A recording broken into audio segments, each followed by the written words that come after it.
to you. Happy birthday to you. Happy birthday to Tani. Happy birthday to you.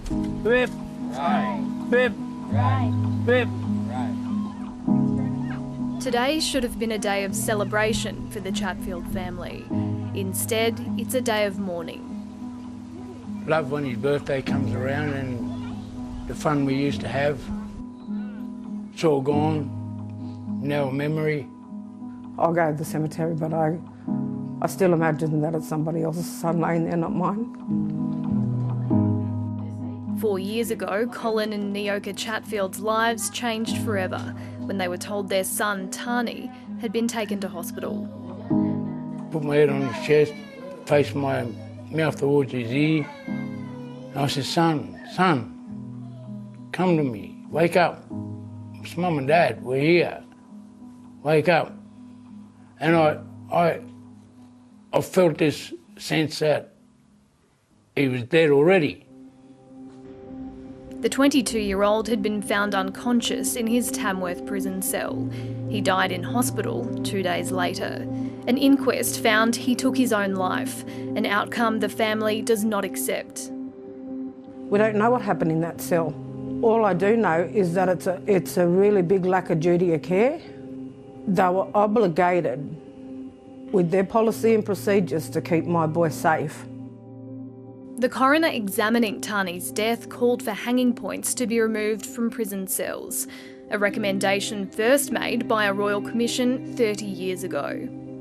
It's a modern day massacre and they're getting away with it, and they will continue to get away with it if we as Aboriginal people don't stand together and demand these independent investigations into these black deaths in custody. Black lives matter! Black lives matter! Black lives matter! Last year, as protests swept the globe, tens of thousands rallied to demand action to stop Indigenous deaths in custody on home soil.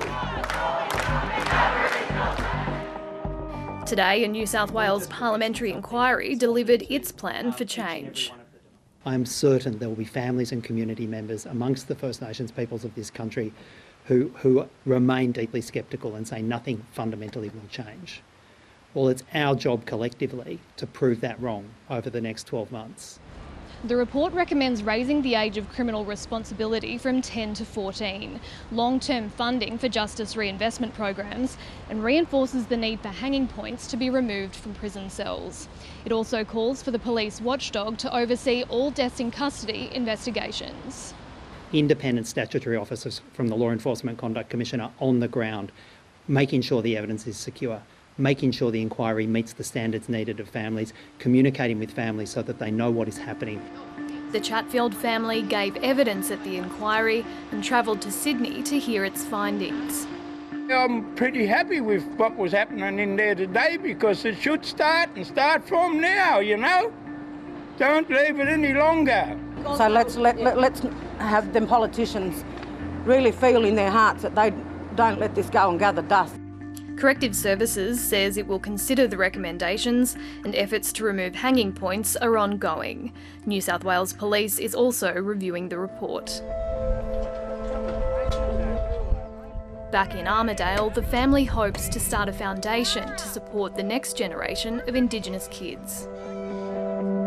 There's a lot of hurting people out there, and incarceration seems to be the only solution. We need to build more healing centres and communities instead of these prisons. We've got to come together and fight as one so our children and our children's children can be running around feeling free and happy just like the rest of the world.